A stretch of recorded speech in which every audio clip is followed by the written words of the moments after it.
40살 아들의 독립은 언제쯤 완성될까? 자식을 위해 평생을 살아온 어머니, 하지만 결혼한 지 5년이 넘은 아들과 며느리는 여전히 어머니의 집에 들러 음식을 해달라고 요구하고 외식을 해도 한 번도 계산한 적이 없습니다. 끊임없는 경제적 지원에 지친 어머니는 드디어 결심합니다. 이제 그들과는 카페에서만 만나기로. 이것은 가족 관계의 경계를 다시 설정하고 진정한 독립과 관계의 의미를 찾아가는 한 어머니의 이야기입니다. 무료 버튼인 구독과 좋아요, 클릭으로 여러분의 마음이 더욱 풍요로워지시길 바랍니다. 처음 카페에서 아들을 만나기로 한 날, 나는 평소보다 일찍 일어났다. 이상하게도 설렘과 불안이 동시에 밀려왔다. 평생 내 집에서, 내 부엌에서 만나던 아들을 카페에서 만난다는 건 어색한 일이었다. 하지만 더 이상은 안 됐다. 그동안의 일들이 주마등처럼 스쳐 지나갔다. 지난 설날이었다. 아들 민호와 며느리 지연이가 또 빈손으로 집에 왔을 때 나는 평소처럼 웃으며 맞이했다. 명절 음식 준비로 이미 허리는 끊어질 듯 아팠지만 아들 얼굴을 본다는 기쁨에 모든 고통은 참을 수 있었다. 그런데 식사를 마치고 며느리가 건넨 한마디가 내 마음에 금을 갔다. 어머니, 내일 저녁에도 불고기 해주실 수 있으세요? 민호 씨가 어머니 불고기를 너무 그리워해요. 그 말을 들은 순간 나는 웃음을 지었지만 가슴 한 구석이 아팠다. 결혼한 지 5년이 넘은 아들 부부가 아직도 나에게 밥을 해달라고 하는 것이 이상하게 느껴졌다. 물론 아들이 내 음식을 좋아한다는 건 기쁜 일이었다. 하지만 그들이 나에게 오는 이유가 단지 공짜 식사 때문은 아닐까 하는 생각이 들기 시작했다. 남편이 세상을 떠난 후 나는 아들을 위해 무엇이든 해주고 싶었다. 대학 등록금, 첫 직장을 구할 때까지의 생활비, 결혼 자금까지. 그런데 언제부턴가 그 지원이 당연시되는 것 같았다. 외식을 해도 계산은 항상 내 몫이었고 집에 오면 냉장고를 열어 음식을 찾는 것이 그들의 첫 행동이 되었다. 지난달 나는 결심했다. 이제는 경계를 설정할 때가 왔다고. 그래서 용기를 내어 문자를 보냈다. 민호야, 이번 주말에 만나자, 카페에서. 내 인생에서 보낸 가장 용기 있는 문자였을지도 모른다. 아들의 답장은 간단했다. 카페요? 왜요? 집에서 만나면 되는데. 나는 심호흡을 하며 다시 메시지를 보냈다. 이제 우리 카페에서 만나자. 엄마도 이제 좀 쉬고 싶어. 그렇게 오늘 우리는 처음으로 집이 아닌 카페에서 만나기로 했다. 어쩌면 이것이 내 인생의 전환점이 될지도 모른다는 생각이 들었다. 부모의 역할은 어디까지일까? 자식을 위해 희생하는 것이 정말 그들을 위한 일일까? 이런 질문들이 머릿속을 맴돌았다. 카페로 향하는 발걸음이 무거웠다. 아들이 섭섭해할까봐, 며느리가 나를 이기적이라고 생각할까봐 걱정되었다. 하지만 동시에 이상한 해방감도 느껴졌다. 60년 넘게 살면서 처음으로 나를 위한 결정을 한 것 같았다. 카페 문을 열기 전 나는 깊게 숨을 들이마셨다. 이제 새로운 관계의 시작이다. 카페에 들어서자 아들 민호가 이미 와 있었다. 평소와 달리 며느리는 함께 오지 않았다. 민호의 표정은 어딘가 경직되어 있었다. 내가 다가가자 그는 어색하게 일어나며 인사했다.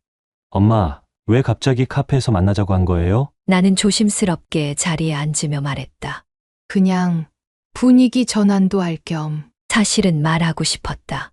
내가 집에 올 때마다 음식을 해주는 것이 힘들다고, 외식할 때마다 계산하는 것이 부담된다고. 하지만 평생 참아온 말들을 갑자기 꺼내기는 쉽지 않았다. 민호는 메뉴판을 보더니 말했다. 엄마, 아메리카노 드실래요? 제가 주문할게요. 난 고개를 끄덕였다. 적어도 커피 값은 그가 내려나 보다 하는 생각이 들었다. 민호가 주문하러 간 사이 나는 창밖을 바라보았다. 내가 기대했던 삶과 현실 사이에는 큰 간극이 있었다. 아들이 결혼하면 자연스럽게 독립할 거라 생각했다. 경제적으로도 정서적으로도. 하지만 현실은 달랐다. 민호가 커피를 들고 돌아왔다. 엄마, 사실 지연이가 임신했어요. 갑작스러운 소식에 나는 놀랐다. 기쁨보다는 걱정이 먼저 밀려왔다. 정말 축하한다. 그런데 너희 경제적으로 괜찮니?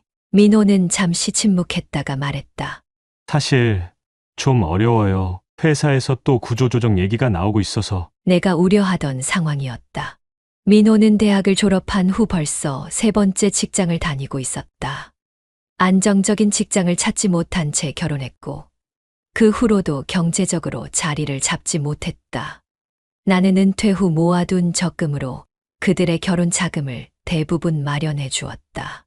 엄마, 혹시 아기가 태어나면 좀 도와주실 수 있을까요? 예상했던 질문이었지만 가슴이 무거워졌다.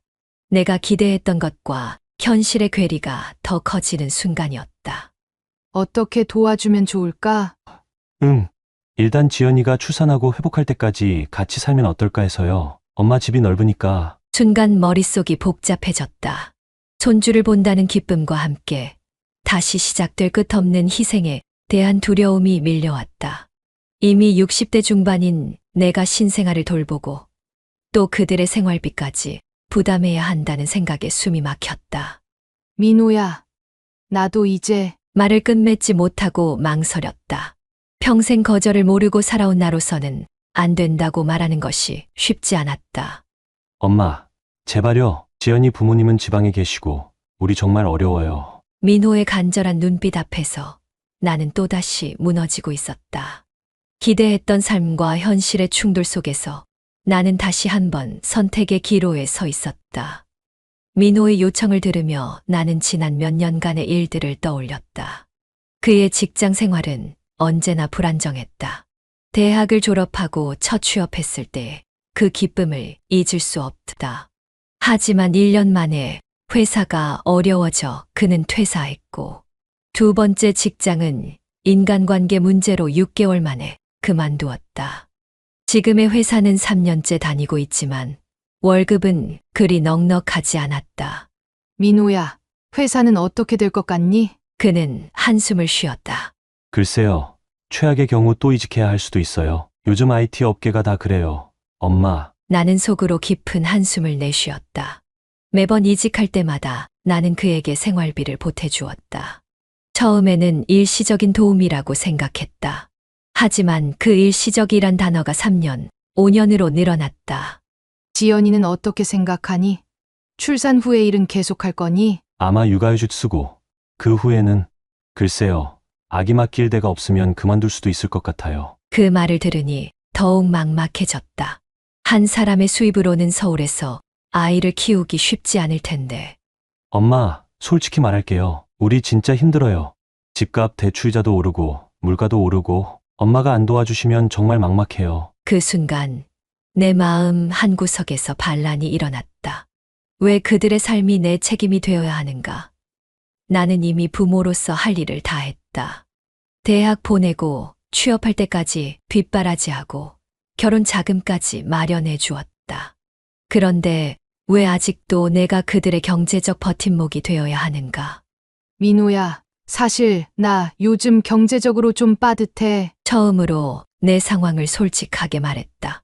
퇴직금과 적금으로 근근히 살고 있다는 것, 그들을 도울 여력이 많지 않다는 것을. 민호는 놀란 눈으로 나를 바라보았다. 엄마가 경제적으로 어렵다고요? 처음 듣는 얘긴데. 그의 놀란 표정을 보니 괜히 미안해졌다. 아들에게 내 어려움을 숨겨온 것이 잘못이었을까? 그동안 내게 부담 주기 싫어서 말 안 했을 뿐이야. 나도 이제 나이가 있고 앞으로의 노후도 생각해야 해. 민호는 어색하게 웃으며 말했다. 엄마, 그래도 엄마는 괜찮을 거라고 생각했어요. 항상 우리 도와주시고 외식할 때도 항상 계산하시고. 그 말을 들으니 서글펐다. 내가 경제적으로 넉넉하다고 생각한 이유가 내가 그들에게 베풀어 왔기 때문이라니. 그런 베품이 오히려 내 진짜 상황을 가리는 베일이 되었다는 것이 아이러니했다.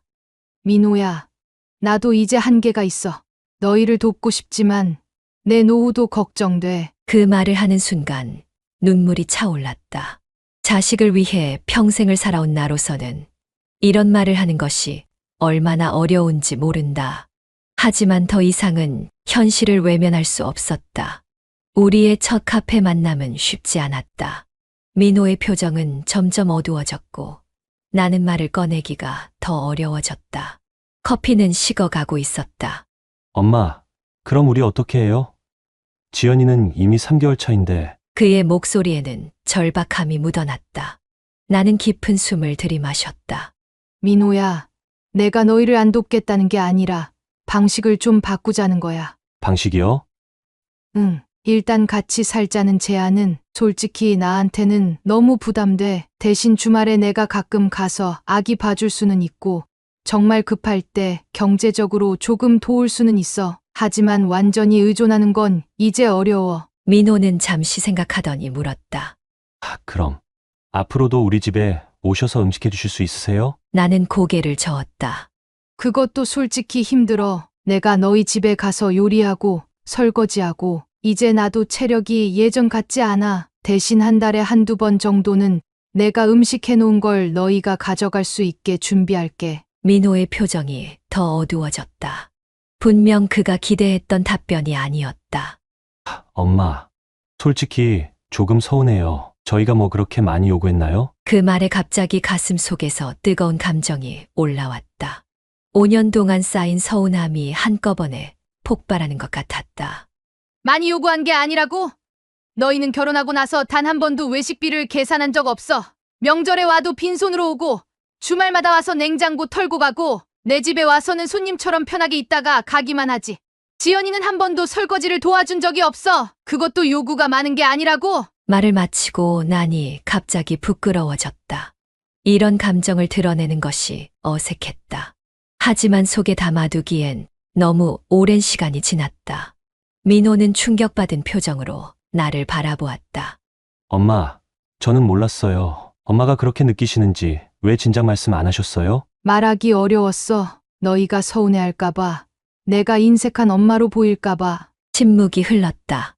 카페의 소음만이 우리 사이를 채웠다. 그럼 앞으로 어떻게 지내길 원하세요? 나는 마음을 가다듬고 말했다. 이렇게 카페에서 만나는 것도 좋을 것 같아. 서로 부담 없이. 그리고 만약 집에서 만나게 된다면 서로 역할을 나누면 어떨까? 내가 음식을 한다면 너희는 설거지와 뒷정리를 하고 외식할 때는 돌아가면서 계산하고. 민호는 생각에 잠겼다가 고개를 끄덕였다. 알겠어요. 엄마, 제가 너무 당연하게 생각했네요. 지연이한테도 이야기해 볼게요. 처음으로 카페에서의 만남이 끝나갈 무렵 계산대 앞에서 민호가 지갑을 꺼냈다. 작은 변화였지만 새로운 시작을 알리는 듯했다. 첫 카페 만남 이후 민호와 지연이와의 관계는 미묘하게 변화하기 시작했다. 처음에는 어색했지만 점차 새로운 패턴이 형성되었다. 한 달에 2번 정도 우리는 카페에서 만났다. 가끔은 민호 혼자, 가끔은 지연이와 함께. 처음보다 대화는 자연스러워졌다. 오늘은 지연이의 임신 5개월 차를 기념하는 자리였다. 동네 브런치 카페에서 셋이 만났다. 어머니, 이제 입덧이 많이 나아졌어요. 덕분에 식욕이 폭발했답니다. 지연이의 표정이 밝았다. 그녀의 배는 이제 살짝 볼록해져 있었다. 다행이구나. 첫 3개월이 제일 힘들다더니 지연이는 잘 견뎌냈네. 지연이는 웃으며 말했다. 사실 처음에 어머니가 집에서 안 만나자고 하셨을 때 많이 서운했어요. 하지만 지금 생각해보니 이렇게 만나는 것도 나쁘지 않은 것 같아요. 부담도 덜하고. 그녀의 솔직한 고백에 마음이 따뜻해졌다. 민호가 말을 이었다. 엄마, 우리 이번 주말에 집에 가도 될까요? 지연이가 엄마 김치찌개가 너무 먹고 싶대요. 예전 같았으면 그래, 와라. 엄마가 다 해놓을게.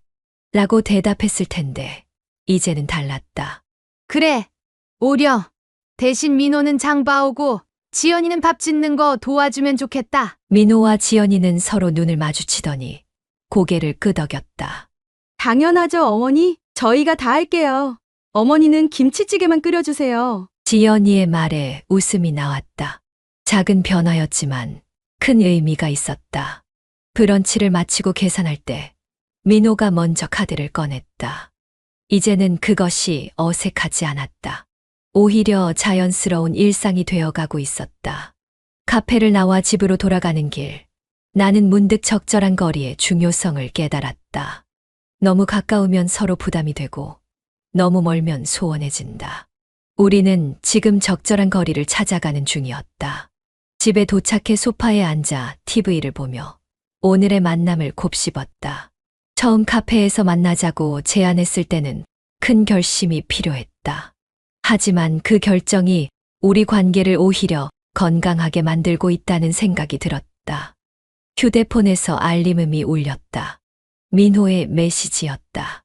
엄마, 오늘 즐거웠어요. 주말에 뵐게요. 장 보고 싶은 거 있으면 말씀해주세요. 간단한 메시지였지만 그 안에 담긴 변화가 느껴졌다. 예전에는 엄마 뭐 해놓을 거예요? 라고 물었을 텐데 이제는 뭐 사올까요? 라고 묻는다. 창밖을 바라보며 생각했다. 적절한 거리를 유지하는 것. 그것이 가족 간의 건강한 관계를 위한 첫걸음이 아닐까.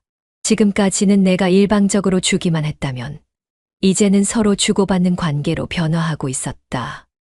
손주가 태어나면 또 새로운 국면을 맞이하겠지만 이제는 두렵지 않았다. 우리는 서로의 역할과 경계를 존중하는 법을 배우고 있었다. 손주 태어날 날이 한 달 앞으로 다가왔다. 오늘은 민호와 지연이가 아기 용품을 사러 가는 길에 나를 데리러 왔다. 예전 같았으면 엄마가 다 사줄게라고 했을 텐데 이제는 그들이 먼저 준비하고 나는 조언자 역할만 하기로 했다. 백화점 유아용품 매장에 들어서자 지연이가 물었다. 어머니, 아기 이불은 어떤 게 좋을까요? 나는 몇 가지 제품을 살펴보며 조언해 주었다. 그러다 가격표를 본 지연이의 표정이 굳었다. 생각보다 비싸네요. 민호가 말했다. 그래도 사야지. 우리 아기 거니까. 지연이는 걱정스러운 표정으로 민호를 바라보았다. 예전 같았으면 내가 바로 내가 살게라고 했을 텐데 이번에는 참았다. 그들이 스스로 결정하고 책임지는 법을 배워야 했다. 잠시 후 민호가 내게 다가와 조용히 말했다. 엄마, 사실 요즘 회사에서 좋은 소식이 있어요. 그래, 무슨 일인데? 팀장으로 승진했어요. 월급도 조금 올랐고요. 놀라움과 기쁨이 교차했다. 그동안 민호의 직장 생활은 늘 불안정했는데 드디어 좋은 소식이 들려왔다. 정말 축하한다. 언제부터 그렇게 된 거니? 한 달 전부터요. 사실 엄마가 우리에게 선을 그어주신 후로 더 열심히 하게 됐어요. 엄마에게 계속 의존할 수 없다는 걸 깨달았거든요. 그 말을 들으니 가슴이 뭉클했다. 내가 경계를 설정한 것이 오히려 그를 성장시켰다는 생각이 들었다. 그래서 아기 용품도 우리가 다 준비하려고요. 엄마는 조언만 해주세요. 민호의 말에 나는 뿌듯함을 느꼈다. 내 아들이 드디어 진정한 가장으로 자라고 있었다. 유아용품 쇼핑을 마치고 우리는 근처 레스토랑에서 식사를 했다. 계산할 때 민호가 자연스럽게 카드를 꺼냈다. 더 이상 내가 계산해 주길 기대하지 않았다. 이 작은 변화가 얼마나 큰 의미인지 그들은 알까. 집으로 돌아가는 차 안에서 지연이가 말했다. 어머니, 다음 주 산부인과 정밀검진 때 같이 가주실 수 있으세요? 그럼 당연하지. 내가 시간 맞출게. 지연이의 얼굴에 안심한 표정이 스쳐 지나갔다. 이제 우리의 관계는 일방적인 의존이 아닌 서로가 필요할 때 돕는 동등한 관계로 변화하고 있었다. 아기가 태어난 지 2달이 지났다. 손자 민준이는 날이 갈수록 쏙 빼닮은 민호의 얼굴을 보여주었다. 오늘은 민준이의 100일을 앞두고 준비할 것들을 상의하기 위해 카페에서 만났다. 어머니, 100일 잔치는 어떻게 하는 게 좋을까요? 지연이가 물었다. 아기를 안고 있는 그녀의 모습이 어색하면서도 자연스러웠다. 요즘은 크게 하지 않더라. 가족들끼리 식사하고 사진 찍는 정도? 민호가 고개를 끄덕였다. 저희도 그렇게 생각했어요. 큰 행사보다는 의미 있게 가족들끼리. 대화 중에 민준이가 울기 시작했다. 지연이가 달래봐도 울음소리가 그치지 않자 나는 자연스럽게 손을 내밀었다. 내가 좀 안아볼까? 민준이를 앉아 신기하게도 울음이 그쳤다. 할머니의 손길이 마법처럼 느껴졌다. 어머니는 역시 대단하세요. 저는 아직도 어떻게 달래야 할지 모르겠어요. 지연이의 말에 나는 웃으며 대답했다. 시간이 지나면 너도 알게 될 거야. 나도 처음엔 민호 키울 때 정말 힘들었어. 민호가 호기심 어린 눈으로 물었다. 엄마, 제가 어릴 때는 어땠어요? 나는 잠시 생각에 잠겼다. 30여 년 전 홀로 민호를 키우던 시절이 떠올랐다. 너는 정말 순한 아기였어. 하지만 나는 초보 엄마였지. 내 아빠가 일찍 돌아가시고 내가 혼자 너를 키웠잖니. 그때는 정말 막막했어. 민호의 표정이 진지해졌다. 그랬군요. 엄마가 저를 위해 그렇게 고생하셨는데 제가 결혼하고 나서도 계속 엄마에게 의존했네요. 그의 말에 나는 고개를 저었다. 그건 내 탓도 있어. 내가 독립할 기회를 주지 않고 계속 내가 해결해 주려고 했으니까. 부모로서 자식을 돕는 건 당연한 일이지만 때로는 도움이 오히려 독이 될 수도 있다는 걸 이제야 깨달았어. 지연이가 조심스럽게 말을 꺼냈다. 저도 처음에는 어머니가 모든 걸 해주시니까 편하다고 생각했어요. 하지만 지금 생각해보면 그게 저희 부부 사이에도 안 좋았던 것 같아요. 민호 오빠가 집안일에 관심이 없었거든요. 민호가 멋쩍게 웃었다. 맞아요. 엄마가 다 해주시니까 저도 안일하게 생각했던 것 같아요. 우리 셋은 서로를 바라보며 웃었다. 어색했던 첫 카페 만남과 달리 이제는 솔직한 대화가 가능해졌다. 민준이가 내 품에서 꼬물거리며 귀여운 소리를 냈다. 나는 그를 바라보며 생각했다. 이 아이는 우리가 만들어가는 새로운 가족 문화 속에서 자라겠지. 의존이 아닌 상호, 존중의 문화 속에서. 다음 주에 우리 집에서 식사할까? 내가 요리할게. 대신 민호는 장을 보고 지연이는 민준이 돌보면서 밑반찬 좀 도와주고. 민호와 지연이가 기쁘게 고개를 끄덕였다. 적절한 거리를 찾아가는 우리의 여정은 계속되고 있었다. 시간이 흘러 민준이가 첫 돌을 맞았다. 돌잔치는 민호와 지연이의 집에서 간소하게 치렀다. 내가 음식 몇 가지를 준비했고 지연이 부모님도 지방에서 올라와 함께했다. 돌잡이 때 민준이가 연필을 잡자 모두가 환호했다. 우리 손자 학자 될 거야? 지연이 어머니의 말에 모두가 웃었다. 흥겨운 분위기 속에서도 나는 문득 생각에 잠겼다. 이제 정말 나의, 그리고 우리 모두의 관계가 건강해졌다는 느낌이 들었다. 잔치가 끝나고 설거지를 하면서 지연이 어머니가 내게 말을 걸었다. 사돈, 민효와 지연이가 요즘 많이 달라졌다고 하더라고요. 어떻게 그렇게 변화시키셨어요? 나는 잠시 생각하다 대답했다. 변화시킨 건 아니에요. 그저 서로에게 필요한 경계를 설정했을 뿐이죠. 경계요? 네, 예전에는 제가 모든 걸 해주려고 했어요. 음식도 해주고, 돈도 대주고, 그게 어머니로서 당연하다고 생각했거든요. 하지만 그것이 오히려 그들의 성장을 방해했다는 걸 깨달았어요. 지연이 어머니는 고개를 끄덕였다. 맞아요. 저도 그런 경험이 있어요. 우리 큰아들이 결혼하고 나서도 계속 도와주다 보니 지금은 거의 의존하다시피 해요. 어떻게 해야 할지 모르겠더라고요. 쉽진 않아요. 처음에는 거절하는 게 정말 힘들었어요. 엄마가 이런 것도 안 해주나 하고 서운해할까봐 두려웠거든요. 하지만 결국 그게 우리 모두를 위한 길이었어요. 우리는 서로의 경험을 나누며 공감대를 형성했다. 비슷한 고민을 가진 어머니들의 대화였다. 거실에서는 민호가 민준이와 놀아주고 있었다. 예전에는 상상도 할 수 없었던 모습이었다. 그는 이제 진정한 아버지로 성장하고 있었다. 저녁이 되자 지연이 부모님은 근처 호텔로 향했다. 나도 집으로 돌아갈 준비를 했다. 어머니, 오늘 좀 더 계시다 가시지 그래요? 지연이의 제안에 나는 미소 지으며 고개를 저었다. 아니, 이제 가봐야 해. 내일 아침 일찍 동네 자원봉사 모임이 있거든. 민호가 놀란 눈으로 물었다. 엄마, 자원봉사요? 언제부터 그런 걸 시작했어요? 몇 달 전부터야. 경로당에서 독거노인분들 도와드리는 봉사활동이야. 나도 이제 내 삶이 생겼다니까. 민호와 지연이는 서로 눈을 마주치며 미소 지었다.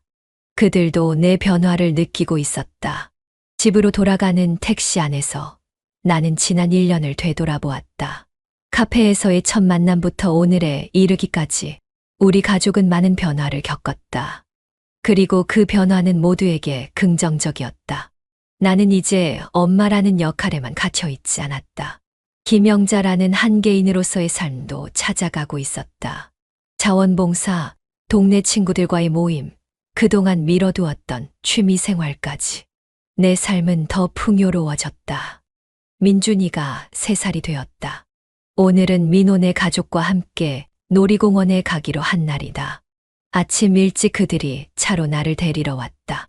할머니, 민준이가 반갑게 소리쳤다. 그 모습이 너무 귀여워 웃음이 나왔다. 아이의 순수한 기쁨이 전염되어 나도 설레었다. 차에 올라타자 지연이가 물었다. 어머니, 요즘 무릎은 어떠세요? 놀이공원에서 많이 걸어야 할 텐데. 괜찮아. 요즘 수영도 다니고 있어서 예전보다 훨씬 나아졌어. 민호가 백미러로 나를 바라보며 말했다. 엄마, 정말 달라지셨어요. 예전에는 상상도 못했을 텐데 지금은 수영까지 다니시고. 나는 웃으며 대답했다. 사람은 변하는 거야. 나도 이제 내 인생을 즐길 줄 알게 됐어. 놀이공원에 도착해서 우리는 민준이가 탈 수 있는 놀이기구들을 찾아다녔다. 민준이의 즐거운 웃음소리를 들으며 나는 문득 생각했다. 지금 이 순간이 진정한 행복이구나. 점심시간이 되자 민호가 말했다. 엄마, 뭐 먹고 싶으세요? 오늘은 제가 살게요. 그의 말에 나는 미소 지었다. 이제 더 이상 엄마가 계산할 거야라는 말은 없었다. 우리의 관계는 주고받는 관계로 변화한 지 오래였다. 식사를 마친 후 휴식을 취하던 중 민호가 조심스럽게 말을 꺼냈다. 엄마, 사실 할 얘기가 있어요. 그의 진지한 표정에 나는 긴장했다. 무슨 일이니? 회사에서 해외 지사로 발령이 났어요. 싱가포르로요. 예상치 못한 소식에 나는 잠시 말을 잃었다. 언제부터? 다음 달부터요. 계약은 3년이고 조건이 좋아서 지연이와 민준이도 같이 가려고요. 복잡한 감정이 밀려왔다. 기쁨과 서운함이 교차했다. 내 아들 가족이 해외로 간다는 것은 그들의 성장을 의미했지만 동시에 자주 볼 수 없다는 현실이 마음을 무겁게 했다. 그렇구나. 축하한다. 정말 좋은 기회구나. 민호는 내 표정을 살피며 말했다. 엄마, 걱정 마세요. 자주 영상통화도 하고 휴가 때마다 한국에 올 거예요. 그리고 엄마도 싱가포르에 놀러 오세요. 지연이가 말을 이었다. 네, 어머니, 저희가 비행기 티켓 사드릴게요. 민준이도 할머니 보고 싶어 할 거예요. 그들의 배려에 마음이 따뜻해졌다. 예전 같았으면 엄마, 우리 어떡해요? 라며 의존했을 텐데. 이제는 스스로 결정하고 나를 배려하는 모습이 대견했다. 고마워. 나도 꼭 놀러 갈게. 민호가 안도한 표정으로 말했다. 사실 엄마 반응이 제일 걱정됐어요. 엄마가 싫어하실까봐. 나는 그의 손을 꼭 잡았다. 왜 싫어하겠니? 너희가 성장하는 모습을 보는 게 엄마로서 가장 큰 기쁨이야. 민준이가 달려와 내 무릎에 앉았다. 그 순간 나는 깨달았다. 자식을 진정으로 사랑한다는 것은 그들을 붙잡는 것이 아니라 자유롭게 날 수 있도록 날개를 펴주는 것이라는 걸. 싱가포르에서의 첫 화상통화가 연결됐다. 화면 속 민준이가 활짝 웃었다. 민호와 지연이도 화면에 나타났다. 그들의 뒤로 새 아파트의 거실이 보였다. 잘 지내고 있니? 적응은 괜찮아? 민호가 웃으며 대답했다. 네, 생각보다 빨리 적응하고 있어요. 회사도 좋고 민준이는 국제 유치원에 다니기 시작했어요. 어머니, 저는 여기서 파트타임으로 일하기 시작했어요. 영어 교실에서요. 지연이의 말에 놀랐다. 정말 대단하구나. 어떻게 그렇게 빨리 일자리를 구했어? 여기는 한국어 수업 수요가 많아서요. 민준이가 유치원 가는 시간에 일할 수 있어서 좋아요. 그들의 독립적인 모습에 가슴이 뿌듯했다. 이제 그들은 진정한 의미의 가정을 이루었고 서로를 의지하며 살아가고 있었다. 화상통화를 마치고 나는 베란다로 나가 저녁 하늘을 바라보았다. 3년 전 처음으로 카페에서 만나자고 제안했던 그 날이 떠올랐다. 그때의 결정이 지금의 변화를 가져왔다는 사실이 신기했다.